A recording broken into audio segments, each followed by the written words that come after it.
చూపెట్టినాం పూర్తి స్థాయిలో. అది కూడా ఏమి 70 mm లో చూపెట్టలే, ఇంకా 35 mm లో చూస్తేనే భయపడితే 70 mm లో చూపెడతా. ప్రత్యేకంగా మంత్రి నియోజకవర్గంలో చూపెట్టి తీరుతా. ఈ రోజు నేను మీ అందరికి చెప్తా ఉన్నా, ఎవరికి భయపడేది ఉండదు. భగవంతుడు ఉన్నాడు. మీరు మా కార్యకర్తలు నాయకుల ఆశీర్వాదం ఉంది, వారి కుటుంబ సభ్యుల ఆశీర్వాదం ఉంది, మా నాన్నగారు శ్రీపాదరావు గారి ఆశీర్వాదం ఉంది.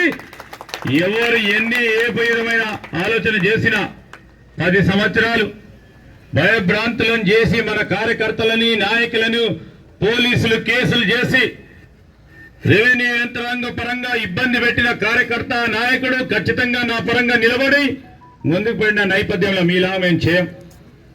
న్యాయంగా ముందుకు నడిచే ప్రయత్నం చేస్తా. పేదవాడికి ఎక్కడ కూడా అన్యాయం లేకుండా చూసే ప్రయత్నం చేస్తా.